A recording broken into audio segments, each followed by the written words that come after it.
Everyone to Good Day Oklahoma. One of the top headlines over the past 2 days, a petition led by state lawmakers is making the rounds in the state capitol, calling for an investigation into State Superintendent Ryan Walters and the Department of Education.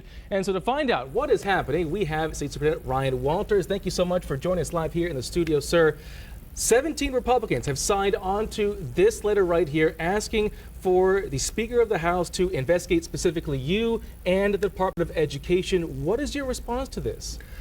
Yeah, look, here's the reality. This is an unprecedented attempt to overturn the will of Oklahoma voters.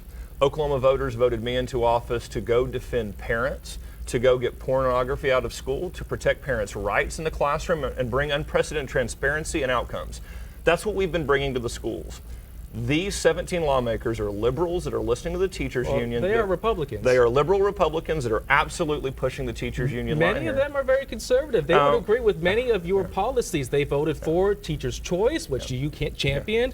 They vote for restricting abortions, which is something that you also favor. So they actually agree with a lot of your policies. No, we've been fighting these liberal Republicans from day one, holding their feet to the fire to get them to a decent voting record. So here's the reality. Is Representative Stinson, Marty, Tammy West, people like that? Listen, you have a list here in front of you with Representative Mark McBride, who has been the poster child for bringing pornography back in schools, for fighting school choice, for fighting parents' rights. And again, you have a list of accusations that are flat out wrong. They continue to lie about our agency. They continue to lie about our record. And the reality is this is a litmus test.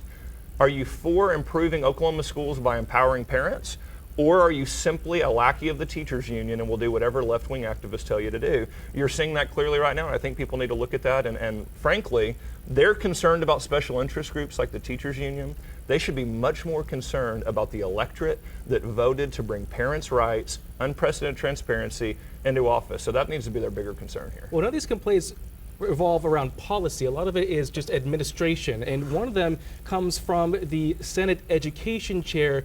This is Adam Pugh, a Republican senator, who's saying from his constituents what he's hearing is that those districts are not receiving Title I, maternity leave, school security, inhaler funds, and off the formula funds. They're not even getting guidance on if they're going to be receiving those funds or when they'll be coming in, so now they can't make a budget.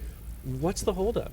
Yeah, he's flat wrong. I mean, here's the reality. We've given out those guidances. He's seen those guidances. Districts know how much money they're getting. They know the issues, the legal issues with maternity leave, with the inhaler funds, with the school security funds. We've asked for the Attorney General to give us legal clarity. I cannot illegally spend money, no matter what the cause is. So we've asked the Attorney General to give us clarity on how those funds are to be spent. That's what we're going to do. We're going to be watchdogs over taxpayer dollars and make sure that they're spent in a legal way. So we're waiting on an Attorney General opinion on that, and he knows that. Well, what about what he's saying is that there just really isn't any direction, that what he's hearing, these district leaders in his district are saying that they don't know what's happening. They're not hearing from OSDE. Yeah. And so, I understand that you're waiting for, guidance from the Attorney General, but, what he's saying is that, these districts don't know that. Yeah, they're not on the same page as you. Yeah, he's wrong. So they know how much Title I funding they're getting. That has been out there for months. They know what the issues are with these other funds. These are funds that are made for the future, that we're continuing to give clarity on for what happens in the next fiscal year. Again, the reality is we're going to make sure that every school has the funding they need to be successful. I think the concern is that, when is that future? We're saving that money, but, okay, well, when will that come?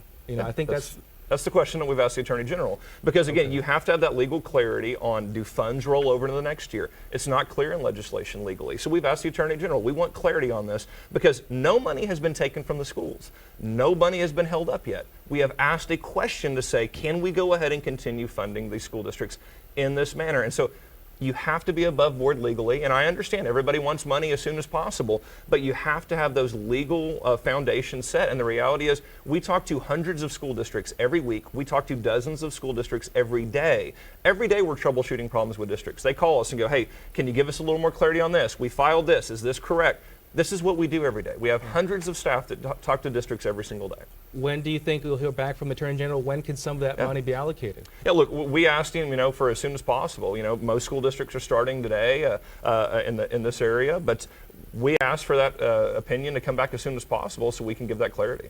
One of the other items on here has to do with executive sessions during school board meetings. That was also something that came to light, and also number one here on this list. What is your response to that? This saying that not allowing those on the education commissions into those executive sessions is a violation of the state constitution. That's not what the school board attorney says.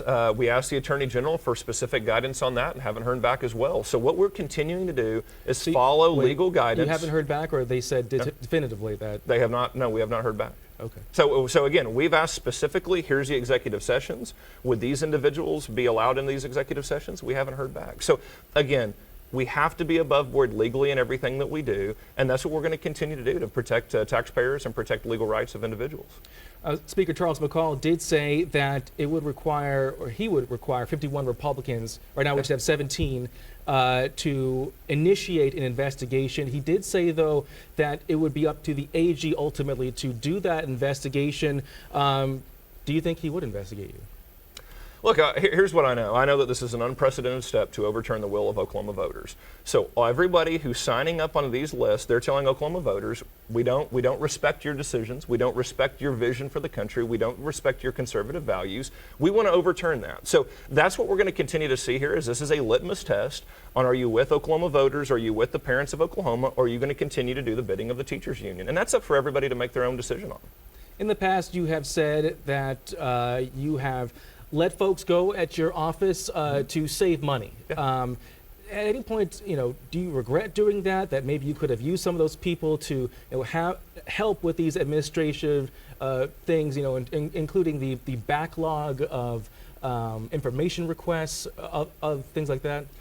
No, absolutely not. I stand by firing over 100 bureaucrats. We're going to continue to save taxpayers money. We're going to continue to allocate resources where they need to be so that we can continue to provide the services necessary for the schools, for the parents, for the families of Oklahoma. And again, we need less government. We need efficient government. That's what we've brought to the Department of Education. And again, we are going to follow the law. So people that want things done in a faster way and goes against the law, we're not going to do that. We're going to continue to follow legal guidance. We're going to continue to ask for legal clarity on those matters. And we're going to continue to provide Oklahoma the best education possible. I am dedicated to moving us out of 49th in education. We are seeing tremendous steps made in that direction. We're seeing tremendous efforts being made in the Oklahoma City area especially. And I'm very excited about the future for Oklahoma education. All right, we'll see what happens. Yes, sir. Thank you so much. I appreciate your time, Appreciate you. Superintendent.